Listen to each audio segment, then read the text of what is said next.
Itu yang disebut dengan ilmu sangkan paraning dumadi. Ilmu sangkan paran, itu pertanyaan abadi tentang diri. Itulah implementasi dari kalimat man robuka dari malaikat munkar dan nakir yang harus dipertanyakan di dalam kubur. Sayang sekali banyak yang memahami pertanyaan di dalam kubur justru ketika sudah mati. Ya bagaimana bisa menjawab setelah mati? Lagi hidup aja kita belum bisa menjawab.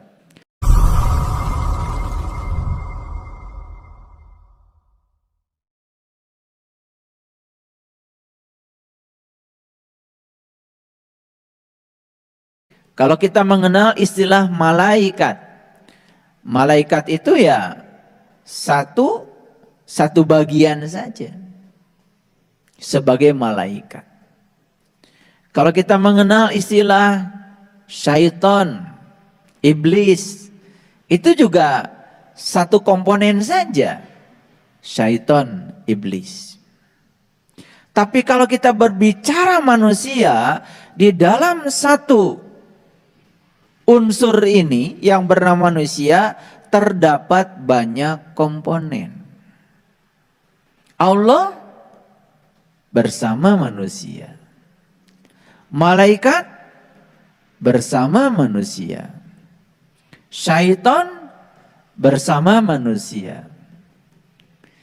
Itulah kesempurnaannya manusia. Makanya manusia bisa berada di alam manapun. Manusia bisa menembus alam malakut, alam jabarut, bisa menembus alam-alam tinggi, tapi manusia pun bisa menembus alam-alam rendah. Ada yang senang bergaul dengan hantu? Ada. Ada yang senang bergaul dengan genderuwo? Ada. Ada juga manusia yang bisa menembus alam-alam yang tinggi. Alam malakut, alam jabarut. Bisa. Itulah kebebasan yang diberikan pada manusia. Potensi yang diberikan pada manusia untuk mencapai kesempurnaan. Sekaligus juga manusia, kalau tidak bisa mencapai kesempurnaan, bisa menjadi hina, lebih hina lagi daripada binatang. Makanya di ayat yang sama Allah mengatakan, ya, summa rodadnahu asfala safilin. Diciptakan sebagai makhluk yang sempurna, tetapi manusia bisa turun mengalami degradasi. Summa rodadnahu asfala safilin. Begitu manusia tidak bisa menggunakan potensi untuk mencapai kesempurnaannya, dia akan jatuh, bahkan lebih jatuh daripada binatang-binatang yang lain. Kenapa begitu? Karena manusia ini secara fisik sudah mengalami proses evolusi yang sempurna dan tidak ada evolusi fisik lagi. Titik sampai di sini. Oleh karena itu, yang dibutuhkan oleh kita sekarang adalah memanfaatkan potensi yang diberikan kepada kita ini untuk mengalami proses evolusi kesadaran. Itu. Mengapa harus mengalami evolusi kesadaran? Dan mengapa Allah menciptakan makhluk yang bernama manusia? Untuk apa?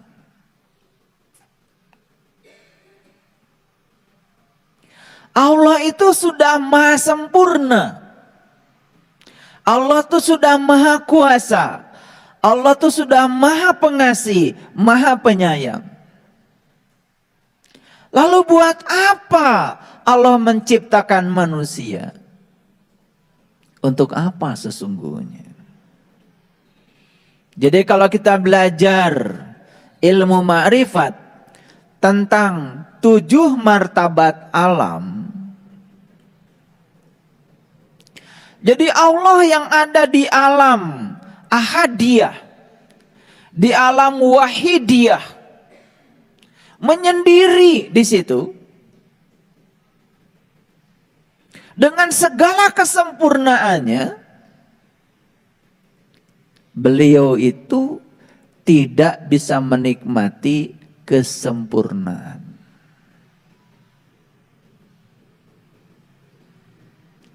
Maka dari 7 martabat alam itu, dari martabat alam yang pertama turun ke martabat yang kedua, turun ke martabat yang ketiga, sampai akhirnya turun ke martabat alam yang ketujuh yang disebut dengan insan kamil. Untuk apa? Karena beliau ingin menikmati kesempurnaan ciptaannya.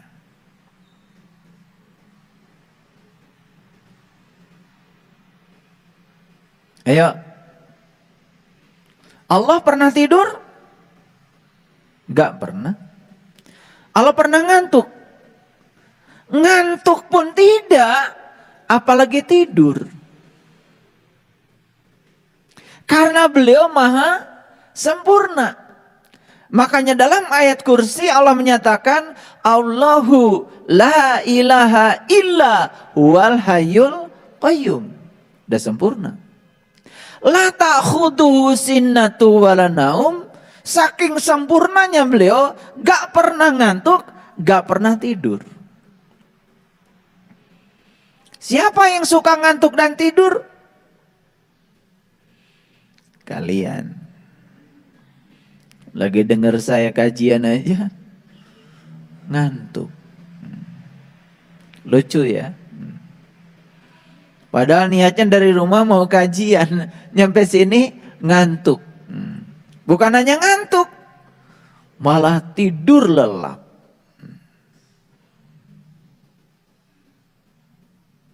Kapan sih enaknya tidur? Kan ketika ngantuk.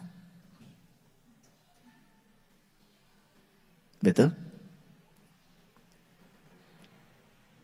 Allah tuh gak pernah ngantuk. Makanya Allah tidak pernah merasakan nikmatnya tidur. Maha sempurna.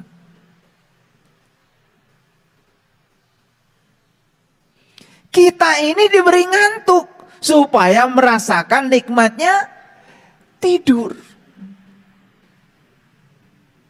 Makanya sebelum tidur, nikmat tidur, persembahkan dulu buah ngantuk itu kepada Allah. Bismika Allahumma ahya wa bismika amut. Karena Allah menciptakan ngantuk, menciptakan tidur, itu untuk persembahan kepada beliau. Yang dibutuhkan Allah cuma 4. 1, lillah. Apapun yang kau lakukan karena Allah. Yang kedua, billah. Apapun yang kau lakukan harus bersama Allah. Yang ketiga, bismillah.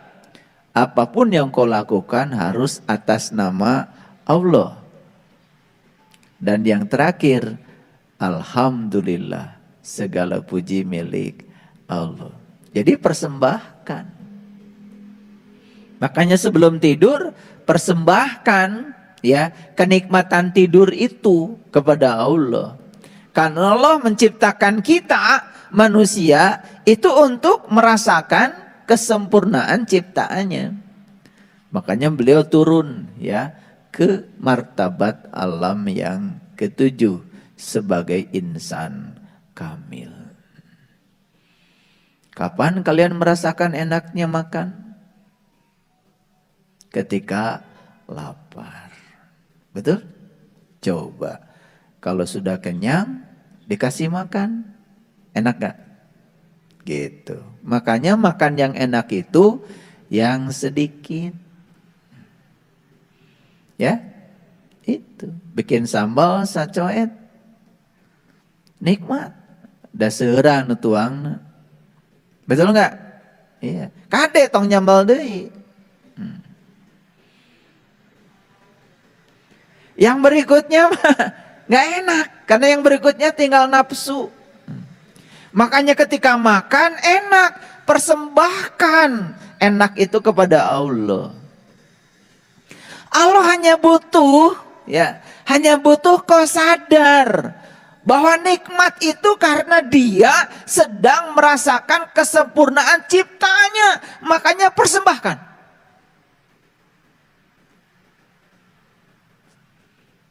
Kalau kalian susah, ajak Allah. Persembahkan kesusahanmu itu kepada dia. Allahumma lakal hamdu wa ilaikal mustaka wa antal musta'an.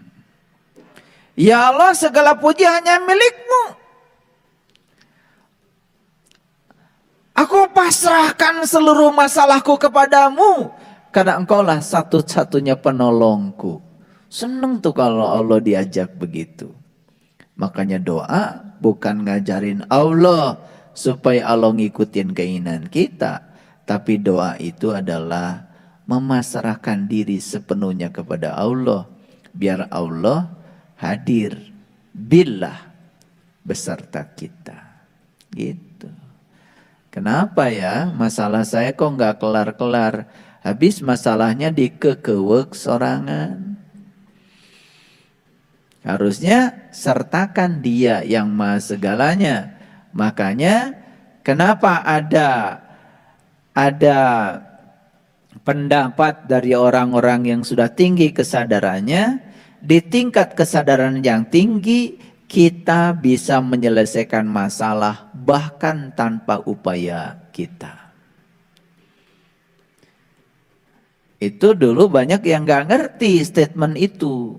Makanya dengarkan di YouTube saya menjelaskan tentang 7 jalan baru yang menakjubkan. Salah satu dari 7 itu adalah yang nomor 7. Apa itu? Mendapatkan sesuatu yang besar dengan upaya sesedikit mungkin. Makanya hidup itu bukan perjuangan. Hati-hati. Kalau kita memandang hidup itu sebagai perjuangan, ya apapun yang kau ingin dapat selalu harus dengan perjuangan. Karena filsafatmu yang keliru di pikiranmu menganggap hidup adalah perjuangan. Hidup itu susah dan penuh perjuangan. Kenapa sih tidak kita pandang hidup itu mudah dan menyenangkan?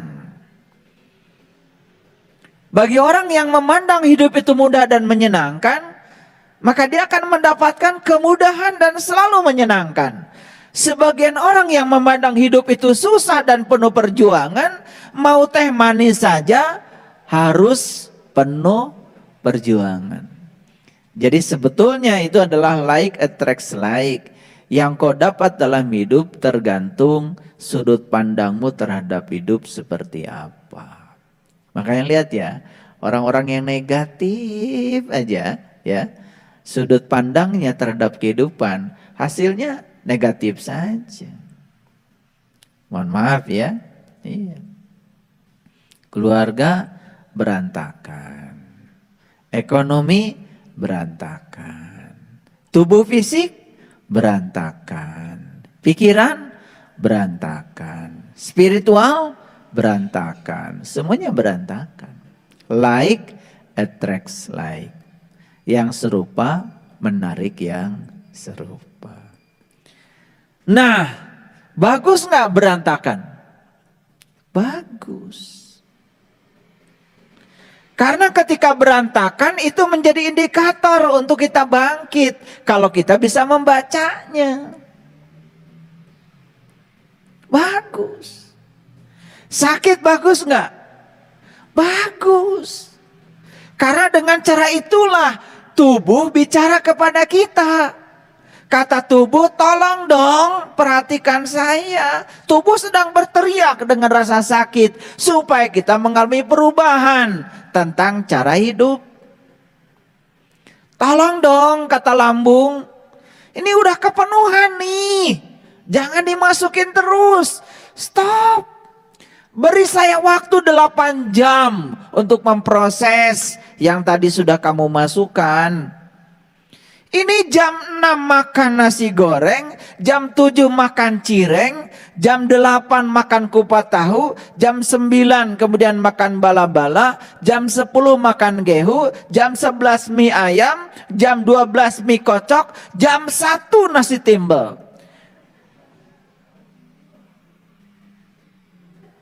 Ya amruk, timbullah penyakit namanya mah. Mah itu tidak selalu kurang makan. Mah itu sebetulnya menjejalkan makanan pada lambung. Akibatnya lambung mengalami kerusakan. Karena apa? Batas kemampuan lambung untuk menggiling makanan kolampaui. Sakit jadinya, ada luka di lambung. Ketika luka di lambung terjadi, maka lambung menimbulkan gas-gas yang tidak penting.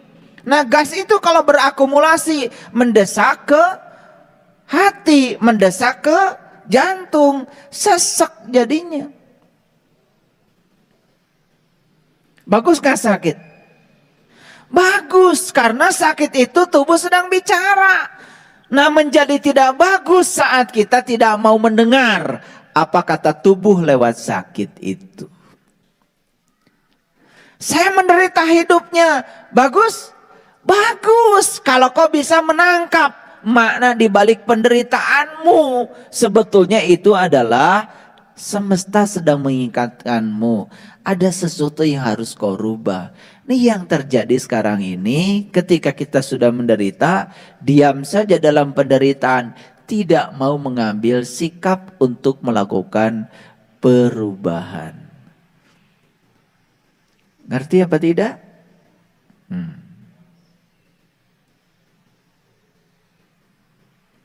Jadi cobalah sekarang lillah, billah, bismillah, alhamdulillah, praktekkan dalam hidup.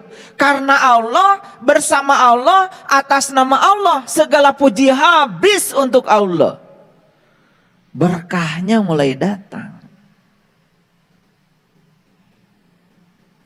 Agama itu praktek. Dan kalau kita tidak mau mempraktekkan, ya nggak usah ngaji. Kalau ngaji hanya mengkoleksi pengetahuan, menjadi kolektor pengetahuan, nggak usah ngaji. Ngaji itu sebetulnya kita mengumpulkan sejumlah pengetahuan untuk dipraktekkan. Kalau tidak dipraktekkan, ya percuma saja. Kalau sudah ngaji dengan saya, cirinya satu, badan jadi sehat. Satu, itu indikatornya. Dua, pikiran menjadi bernas, cerdas. Emosi terkendali, spiritual meningkat, kesadaran terus menanjak. Terbaca dari sini oleh saya. Terbaca. Kalau jalan saja sudah tidak percaya pada diri sendiri. Dari jalannya udah kebaca itu. Dulu pertama ketemu saya jalannya begini. Udah ngaji dengan saya jalannya harus berubah. Berubah. Sedikit lebih kencang. Jalan aja lambat. Dandan lambat. Ngomong lambat. Mata berkedip lambat.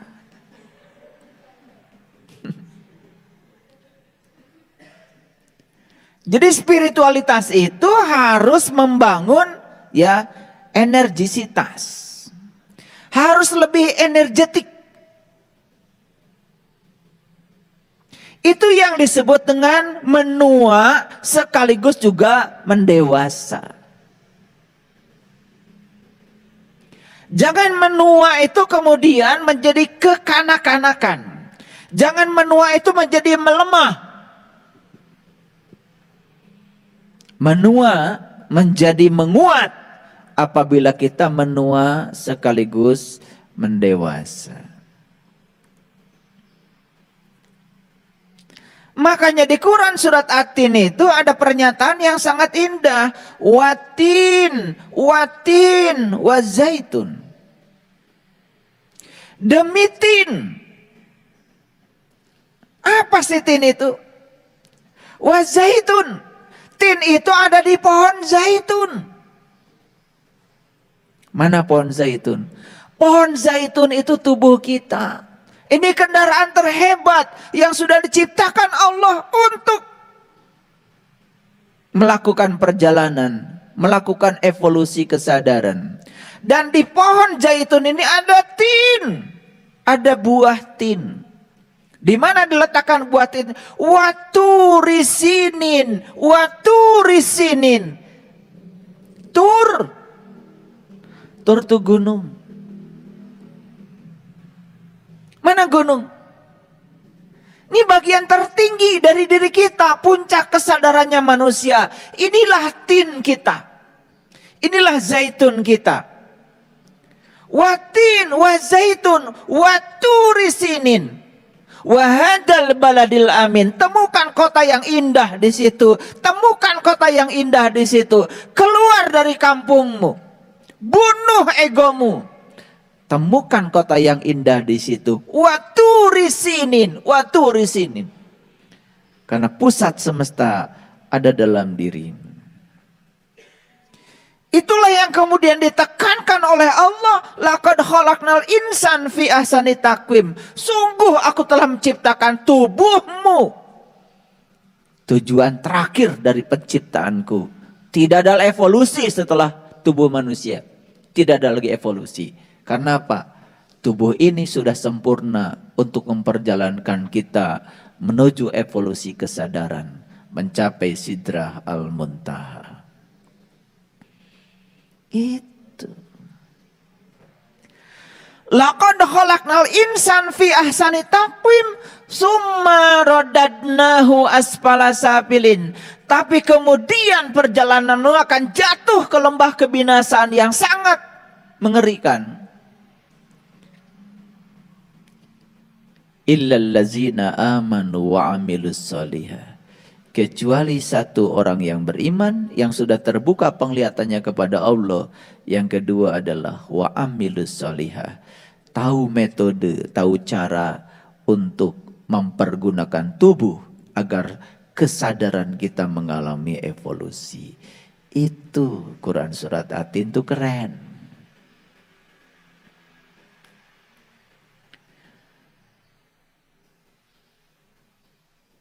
Illallazina amanu wa amilus solihah falahum ajrun.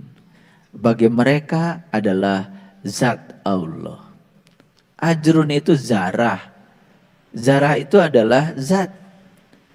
Falahum ajrun. Bagi mereka adalah zat Allah. Ghairu mamnun, yang tidak akan pernah ada henti-hentinya. Abadi, seabadi ilahi. Gitu.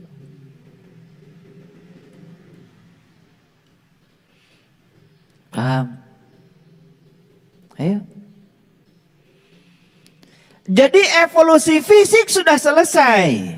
Sekarang kita tinggal memperjalankan diri kita untuk mengalami proses evolusi kesadaran. Itu yang paling penting. Karena perbedaan kebahagiaan satu makhluk dengan makhluk yang lain terletak pada gradasi kesadarannya. Itu saja. Apa sih bedanya tumbuhan dengan hewan? Apa bedanya hewan dengan manusia? Perbedaannya adalah dalam gradasi kesadarannya. Makanya ketika manusia meninggal, manusia itu cuma dua kemungkinan. Satu, bisa memasuki alam tinggi. Yang kedua, bisa memasuki alam rendah. Alam tinggi ada tiga. Yang pertama adalah kembali menjadi manusia. Jadi kembali menjadi manusia, seburuk apapun nasibnya itu tetap alam tinggi. Karena alam tinggi yang kedua namanya alam dewa. Alam dewa yang tinggi. Alam tinggi yang ketiga, alam dewa yang rendah. Jadi alam dewa ada dua, alam dewa tinggi, alam dewa yang rendah. Tetapi jangan mengira bahwa alam dewa lebih tinggi daripada alam manusia.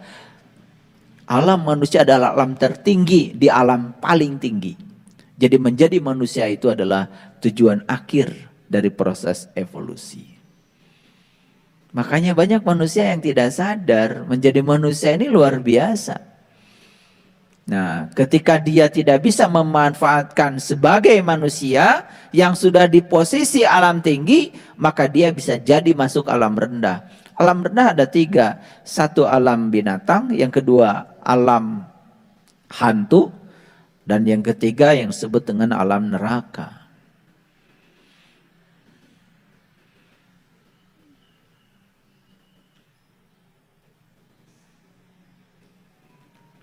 Bisa paham? Nah, makanya ya, coba perhatikan surat Atin, surat Ad-Duha, dan surat Nasyirah itu satu paket. Wadduha wal-laili idza saja ma wadda'aka rabbuka wa ma qala walal akhiratu khairun laka minal ula. Itu puncaknya. Makanya ciptakan sebab-sebab yang akan menimbulkan akibat yang baik di kehidupan yang akan datang. Makanya orang yang berkesadaran dalam hidupnya sekarang terus saja berupaya menciptakan sebab-sebab baik agar di kehidupan yang akan datang dia bisa menuai akibat-akibat baik. Dan orang yang berkesadaran tinggi tidak mau terjebak untuk menciptakan sebab-sebab buruk di kehidupan yang sekarang. Karena dia tahu sebab buruk akan menimbulkan akibat buruk di masa yang akan datang. Itulah proses evolusi. Ya, gitu. Makanya walal akhiratu khairun laka minal ula. Yang modalnya saat ini, modalnya di sini. Dan apa yang kita lakukan saat ini, itu yang akan kita tuai di masa yang akan datang. Itu saja. Makanya dalam bahasa Quran disebut fastabiqul khairat. Berlari cepat menggapai kebaikan. Berlomba-lomba untuk melakukan sebab-sebab baik. Karena sebab baik pasti akan menimbulkan akibat yang baik. Itu saja. Dan jangan lupa ketika kita memberi, hati-hati. Itu memberi tidak memberi siapapun. Karena semua pemberian akan kembali kepadamu. Ketika kau memberi, sebetulnya kau sedang menciptakan sebab baik untuk menimbulkan akibat baik. Dan semua yang kau berikan pada orang hari ini, itu adalah untukmu sendiri. Maka yang tidak ada pemberian kepada orang lain, tidak ada. Yang ada itu adalah pemberian untuk diri kita sendiri. Makanya orang yang pelit itu karena dia berpikir kalau dia memberi adalah memberi pada orang lain. Padahal sesungguhnya dia memberi untuk dirinya sendiri. Dia sedang menciptakan sebab baik untuk akibat baik bagi dirinya sendiri. Jadi saya heran aja kalau ada orang yang pelit. Dikiranya memberi itu buat orang lain. Tidak. Memberi itu untukmu sendiri. Karena semua yang kau berikan akan kembali padamu di masa yang akan datang. Tidak ada buat orang lain. Bahkan harus bersyukur ketika masih ada orang yang mau diberi. Karena kita menitipkan pemberian kita kepada mereka untuk dituai oleh kita di kehidupan yang akan datang. Bayangkan kalau tidak ada orang yang mau diberi. Ketika tidak ada orang yang mau diberi, maka tidak akan terjadi proses pemberian. maka di masa yang akan datang kita tidak punya tabungan. Jadi sebetulnya orang-orang yang dihadirkan untuk diberi adalah bank tabungan kita. Di situ kita titipkan semua kebaikan kita untuk dikembalikan semesta kepada kita. Itu bank. Itu bank. Itu yang namanya tabungan kebaikan kita. Dan kalau tidak ada yang menampung, tidak ada pemberian. Jadi, jangan sombong ketika kita bisa memberi. Karena apa? Karena pemberian tidak ada kalau tidak ada orang yang mau diberi. Makanya saya sering mengatakan, semoga yang diberi dengan yang memberi sama-sama berbahagia. Paham? Gitu. Karena kalau tidak ada orang yang mau diberi, kita pun tidak merasakan kebahagiaan. Karena kita tidak memberi. Justru ketika kita memberi, disitulah kita merasakan kebahagiaan. Jadi bahagia itu ada dua, pada yang diberi dan pada yang memberi. Dan siapa yang paling bahagia dari yang memberi dan diberi? Allah. Allah yang maha sempurna sedang merasakan kesempurnaan dari ciptaannya. Dan kesempurnaan dari ciptaannya itu ada dua. Satu ada yang memberi, yang kedua ada yang diberi. Makanya ketika kita bisa memberi, persembahkan pemberian kita kepada Allah. Dan ketika ada yang diberi, persembahkan rasa bahagia diberi kepada Allah. Itu yang disebut dengan syukur. Ini saya bicara dalam dimensi yang sangat berbeda dari pemahaman selama ini. Keren ya? Jadi sebetulnya Allah yang maha sempurna sedang menikmati kesempurnaan dari ciptaannya. Itu yang sering lupa. Makanya apapun yang terjadi dalam kehidupan kita, persembahkan semua kepada Dia. Ketika dipersembahkan pada Dia, Allahumma lakal hamdu wa ilaikal mustaka wa antal musta'an, maka saat itu kata Allah, kamu mengerti ya cara tadoru kepadaku. Makanya di dalam Quran dikatakan ud'u rabbakum tadarruan wa khufyatan. Ajaklah Tuhanmu, satu, dengan penuh rasa hormat, yang kedua wa khufyatan, dan tersembunyi. Makanya ketika mengajak Tuhan jangan berisik. Jangan ngatur-ngatur Tuhan. Heningkan ciptamu. Heningkan ciptamu. Hening saja ciptamu. Saat hening cipta itu kan di sini pikiran. Makanya saat kita mengajak Allah, heningkan ciptamu. Karena ketika ciptamu hening, yang terdengar cuma suara Dia. Ketika ciptamu tidak hening, berisik, keruh, maka kita tidak berhasil mendengarkan suaranya. Paham? Makanya meditasi, nggak usah minta apa-apa. Bahkan segala ritual yang kita lakukan pun kalau bisa hening cipta. Kita bisa mendengar kok, suaranya jelas sekali. Ya, gitu. Nah, sekarang bagaimana tahapan menuju pendewasaan diri itu? Baik, kita lihat ya. Tahapan awal yang harus kita lakukan adalah ini. Tahapan yang pertama adalah harus mengalami yang namanya kesadaran spiritual.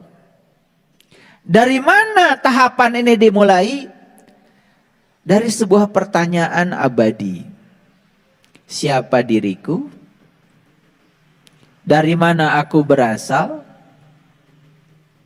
Dan kemana aku akan kembali? Karena itu pertanyaan abadi yang disebut dengan pertanyaan sangkan paran. Itu yang disebut dengan ilmu sangkan paraning dumadi. Ilmu sangkan paran itu pertanyaan abadi tentang diri. Itulah implementasi dari kalimat man robuka dari malaikat munkar dan nakir yang harus dipertanyakan di dalam kubur. Sayang sekali banyak yang memahami pertanyaan di dalam kubur justru ketika sudah mati. Ya bagaimana bisa menjawab setelah mati? Lagi hidup aja kita belum bisa menjawab. Kuburan yang sebenarnya adalah tubuh kita. Yang ditanya oleh kita adalah jiwa kita. Siapa jiwa? Jiwa itu bagian dari ruh. Makanya di dalam jiwa itu ada dua. Fa'alhamaha fujuraha wa taqwaha. Dalam jiwa ada dua. Ada fujur, ada takwa. Kenapa ada? Karena jiwa dikasih dua pilihan.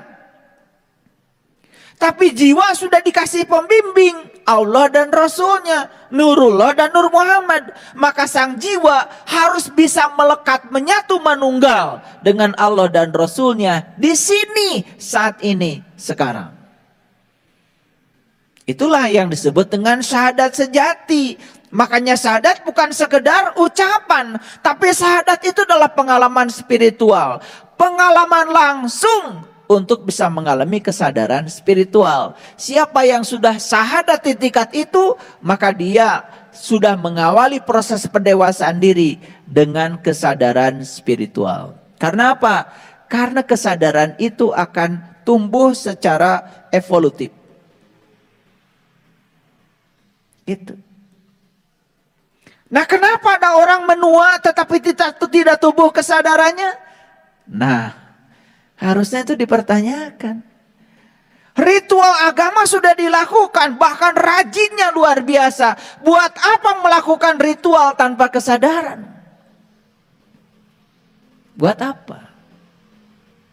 Memang kamu robot? Kamu itu manusia yang punya potensi untuk mencapai kesempurnaan. Bukan robot. Bukan makhluk yang mekanistis. Tapi makhluk yang dinamis. Yang terus harus mengalami proses perubahan. Nah, proses perubahan itulah yang abadi. Itu yang disebut dengan evolusi. Mulailah dari sini. Makanya beruntung sekali para sahabat yang sudah memulai proses evolusi kesadaran dari kesadaran spiritual.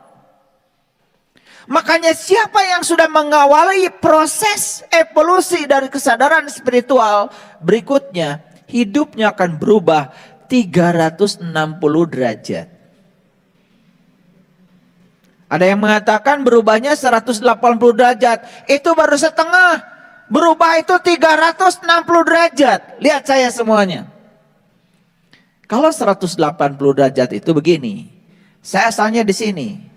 Membuat lingkaran setengah sampai di sini. Itu seberang-seberangan kalau 180 derajat. Kalau 360 derajat itu berarti dari sini ke sini kembali ke sini. Itu yang disebut dengan Idul Fitri. Kembali ke fitrah. Menyadari siapa diri yang sebenarnya itu kembali ke fitrah. Karena sesungguhnya yang namanya manusia itu adalah makhluk cahaya, makhluk spiritual yang sedang dikaryakan di bumi. Bukan makhluk bumi yang sedang belajar spiritual. Itu yang keliru.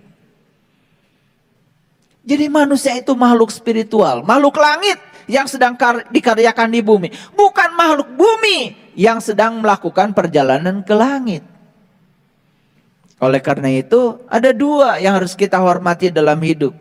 Yang satu adalah yang menjemput kita dari langit ke bumi adalah ayah ibu kita. Satu lagi adalah yang mengantarkan kita dari bumi ke langit, yaitu guru spiritual kita. Makanya ada namanya Triratna yang disebut dengan 3 permata. 3 permata itu satu, memiliki seorang guru pembimbing yang bisa mengantarkan kita kembali kepada jati diri kita sendiri, yang bisa memutar 360 derajat. Yang kedua, punya metode untuk meniti ke dalam diri yang diajarkan oleh seorang guru. Dan yang ketiga adalah punya komunitas. Jadi punya komunitas itu sebetulnya sesuatu yang sangat mahal. Karena banyak juga yang tidak punya komunitas. Apa tuh komunitas? Komunitas itu sebetulnya komuni. Berkumpulnya orang-orang yang memiliki kesadaran yang sama. Berkumpulnya orang-orang yang memiliki frekuensi yang sama. Makanya kenapa kalian dengan saya ada kerinduan untuk bertemu hari ini? Karena kita sudah komuni. Kita sudah memiliki frekuensi yang sama. Kesadaran yang sama, menuju arah yang sama. Ini namanya community. Makanya itu yang namanya Triratna. Yang pertama punya guru, yang kedua punya ajaran, yang ketiga adalah punya komunitas. Yang bisa terus-menerus ya menjaga stabilitas dan kekuatan batin kita untuk mengarah pada tujuan yang sebenarnya. Nah, begitu kita sudah mengalami kesadaran spiritual pada tahap awal, kemudian kita mengalami perubahan dalam hidup 360 derajat. Ngerti ya? Bukan 180 derajat. Itu kembali ke fitrah. Kembali melakoni kehidupan dunia dengan berbekal nilai-nilai spiritual. Kembali menemukan jati diri kita yang sebenarnya. Maka yang ketiga, terkuaknya berbagai fakta dan kebenaran tentang hidup. Betul nggak? Para sahabat merasakan nggak ini? Begitu mencapai kesadaran spiritual, kita mengalami perubahan hidup benar-benar berubah tuh. 360 derajat. Apa yang terjadi? Terkuak berbagai fakta. Terkuak berbagai kebenaran. Kenapa? Lihat saya semua. Karena kebenaran itu adanya di fakta. Kebenaran tidak pernah bersembunyi di teori.